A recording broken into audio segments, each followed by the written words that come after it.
Primeira pergunta, o crescimento do IBGE. O IBGE sempre faz uma primeira aproximação ali no final de março. Ele fez isso no governo Temer, 1,1, 1,0, os 2 anos do governo Temer. Depois ele revém em setembro e foi para 1,3 e 1,3, um crescimento bem maior do que ele anunciou no início do ano. A mesma coisa conosco, ele anunciou 1,1, deve estar já 1,3. Nós começamos, como teve o problema da Vale de Brumadinho, né, aquele desastre, e o colapso da Argentina, nós começamos o ano crescendo, o governo Temer vinha crescendo a 1,3, 1,3. De repente nós caímos para 0,70, nosso primeiro trimestre. 0,90, segundo trimestre. 1,1, terceiro trimestre. 1,7. E primeiro trimestre desse ano, já o Banco Central e a Receita nos dizem que nós já estávamos crescendo a 2,4. Segunda observação, a pandemia ela vai durar mais? Será que vamos estender o auxílio emergencial? É um pensamento legítimo, né? Agora temos que pensar o outro lado também. Se a produção foi interrompida, porque está durando mais tempo o isolamento, e aí a produção foi interrompida, quanto mais dinheiro você der, você pode cair na situação da Venezuela. Todo mundo com dinheiro na mão, mas as prateleiras vazias. Então, é importante que a produção também exista. Por isso que a gente tem que manter os sinais vitais da economia funcionando, como tem sido. A super safra está vindo, está chegando na cidade, então você pode dar o auxílio emergencial porque ele vira compra de comida. O que não pode é interromper os sinais vitais da economia, e aí você pode estender o auxílio comercial e virar prateleira vazia e inflação. A terceira pergunta também muito interessante, essa é mais longa a resposta, o teto de gasto, tudo isso, mas vocês têm um ligeiro ensaio que foi feito a semana passada. Vamos acabar com o teto de gastos e vamos gastar mais investimento público? Vamos. O dólar explodiu, os juros subiram e desapareceram 250 bilhões de valores de companhias, a bolsa caiu 10%, 15%, ou seja, o Brasil ficou mais pobre, 250 bilhões, e ao mesmo tempo os juros da dívida subiram, de forma que não só nós não ganharíamos os 120 bilhões que temos hoje por queda de juros, porque parece que você segurando um pouco o crescimento dos gastos públicos, parece que isso é ruim para a economia. Mas, na verdade, o que acontece é o seguinte, como você segurou os gastos públicos, com a reforma da Previdência, tirando privilégios, com a derrubada de juros, e agora com não aumentar muito o funcionalismo público durante a crise da saúde, com essas medidas, os juros caíram, são 120 bilhões a menos de dinheiro para os rentistas. Tudo isso pode ser usado em investimento público, em área social, em tudo isso. Então, nós não só perderíamos esses 120 bilhões que caíram agora, como ainda ia subir mais o juro, nós íamos perder mais 100 bilhões. Então, o importante, numa hora dessa, é o mundo inteiro e todo mundo entender que o Brasil está segurando o excesso de gasto para combater a crise da saúde, e não que virou uma farra eleitoral em ano eleitoral. A outra pergunta também, excelentes perguntas, eu precisava de mais tempo. Senador Vanderlan também, o uso das reservas. Senador, isso é que é bom do diálogo.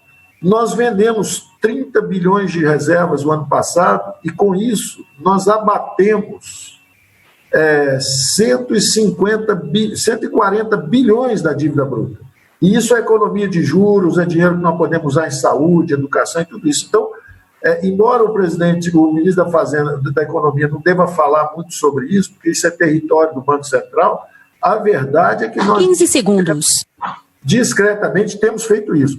E a segunda é a PEC de guerra do BC. Nós só queremos tirar o BC do cercadinho do banco. Porque quando você deixa o banco sair, o Banco Central, você solta a liquidez, ele fica preso no cercadinho do banco. Nós estamos querendo abrir o cercadinho para ele chegar no setor real. Muito bem. Eu vou dando continuidade. Deputado Reginaldo Lopes, PT, Minas Gerais. E depois, a seguir, João Campos. Obrigado. Reginaldo. Obrigado. Eu queria cumprimentar o senador Confúcio Moura, médico, grande companheiro do parlamento, Cacá Leão, o deputado Francisco, a senadora Zenaida, Elisiane Gama, todos os nossos pares do Congresso. Ministro, a primeira questão é que o senhor fala que a gente vinha crescendo a 2,4%, mas dados do IBGE mostram que no trimestre encerrado em fevereiro de 2019, antes da pandemia, o Brasil teve 12,3 milhões de desempregados, aumento de 500 mil pessoas em relação ao trimestre anterior, e nós tivemos um PIB menor do que 2018 e menor do que 2017, apesar das reformas. Essa é uma questão que eu queria que o senhor esclarecesse. A segunda questão é que nós estamos numa pandemia que não vai se resolver, mesmo a gente querendo, no período de 90 dias, porque nesses 90 dias nós vamos ter vários picos, né? Como não há imunidade na sociedade, não há uma vacina, nós vamos ter essa pandemia estendida. Há possibilidade da gente ter esse auxílio estendido por mais 90 dias, que é fundamental. Terceira questão, nós precisamos, para o país crescer, nós precisamos tirar as amarras que impede que o espaço fiscal criado pela emenda Constitucional 95, ou pelas reformas, ou por todo o contracionismo da política econômica que o senhor conduz, gera uma margem fiscal. Mas essa margem fiscal ela fica submetida a um teto. Qual é a possibilidade da gente alavancar a economia com este teto que impede o investimento público? O governo vai fazer investimento público? Não vai fazer investimento público? O governo vai ter alguma política para geração de emprego e renda depois da pandemia? Por exemplo, eu tenho um projeto de criação de 5 milhões de empregos por um ano para a juventude. Não seria coisas dessa natureza, iniciativas do governo que poderiam trazer benefício imediato para aquecer a economia?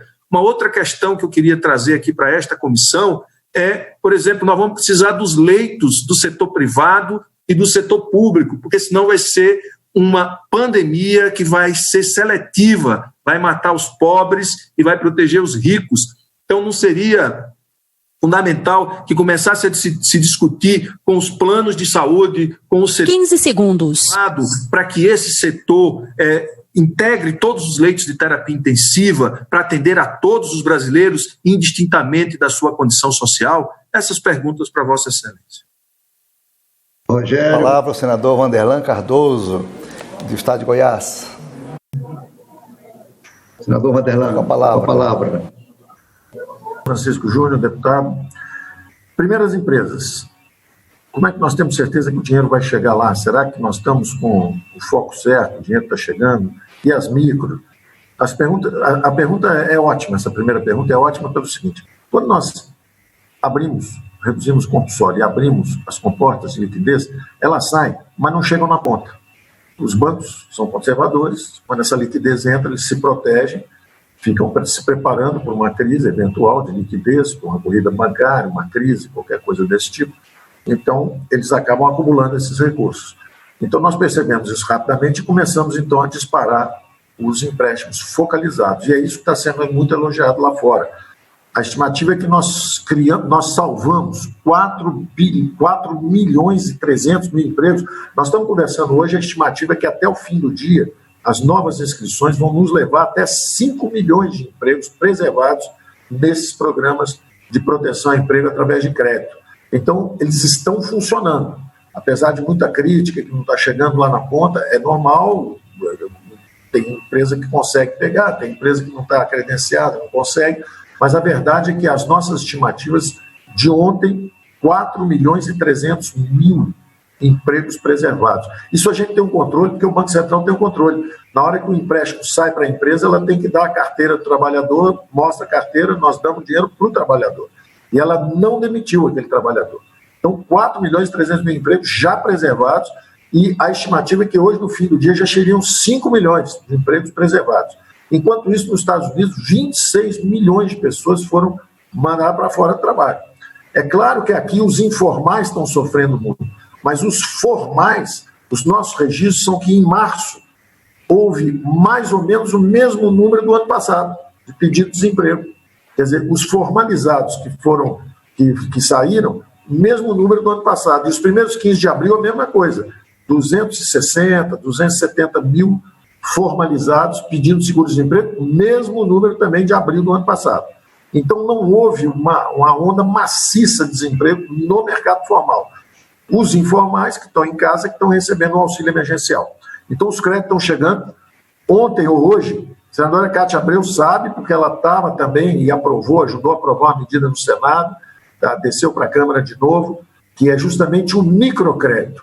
3.200.000 pequenos empresários vão receber uma ligação da Receita Federal, e em vez da Receita cobrar, pela primeira vez na vida, a Receita Federal está ligando para eles dizendo o seguinte: como vocês sempre pagaram em dia o imposto simples, vocês são bons empresários, são gente simples, com 3, 4 empregados, vocês podem ir ao banco de sua preferência e nós estamos financiando uma parcela importante do seu faturamento.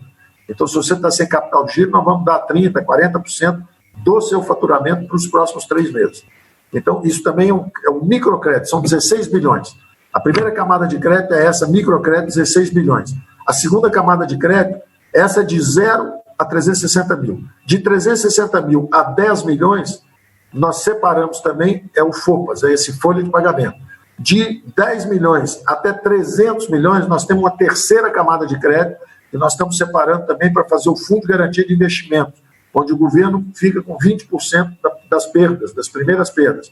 Então, se as empresas derem empréstimo agora, no sufoco, para uma empresa que está com dificuldades, uma boa empresa, que eles mesmos já têm crédito também com a empresa, e se houver uma perda, nós pagamos, eles ficam com 80% e nós com 20%.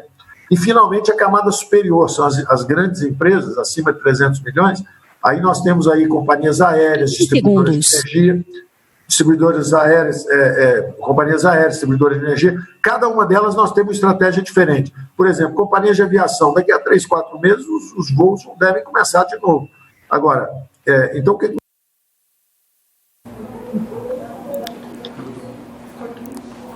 Pode me colocar. Senhor ministro. Mas eu estou dizendo que nós estamos muito bom o seu ponto. Você vê, o ponto é tão bom que eu respondi o primeiro. O segundo é auxílio emergencial. O terceiro é como é que nós vamos fazer a retomada, uniões municípios. Eu vou ter que te responder por um e-mail também, relator. Ponto a ponto. Eu estou com tudo aqui pronto. Nós vamos redigir um e-mail e eu vou responder as perguntas. São excelentes. 15 segundos. Que elas são excelentes. Eu já estou até arrependido de ter sido 2 horas. Isso devia ser uma conversa de 4, 5 horas. Muito bem, senhor ministro. Eu sei que as perguntas do relator não foram todas respondidas, mas ele vai encaminhar para Vossa Excelência. Por certo, ele terá necessidade dessas respostas. E eu passo a palavra, pelo tempo de 3 minutos, ao deputado do PP da Bahia, Cacá Leão. Vossa Excelência está com a palavra, deputado Cacá. Deputado Cacá Leão, muito obrigado pelas suas observações. Eu agradeço muito essa sua visão generosa do que nós estamos fazendo, inclusive porque o senhor sabe, a democracia, a virtude da democracia é justamente nós podemos nos ajudar. Às vezes nós podemos ter uma diferença aqui ou ali, e olhando com o outro olhar, a gente acaba enxergando coisas que não via. Aconteceu isso na reforma da Previdência, quando eu lembro que a sua atuação, particularmente, a favor de BPC, a favor de rural, e isso acabou sendo muito bom para o Brasil. Então, antes de oposição de situação, nós somos todos brasileiros e criamos uma configuração melhor quando trabalhamos juntos. Então, eu agradeço essa sua compreensão dessa questão do aumento de salários, que seria uma contribuição, já que estamos dando esses recursos para a saúde. Isso também vale para a senadora Elisiane, que também fez a pergunta no final dela, né? Essa outra partida dos salários, já que nós estamos dando 138 bilhões para estados e municípios, vamos impedir que isso vá justamente para o aumento de salários, porque justamente os salários já são bastante acima do setor privado do funcionalismo. E é uma contribuição que eles estariam orgulhosos de dar ao Brasil, de não pedir aumento de salário durante essa pandemia.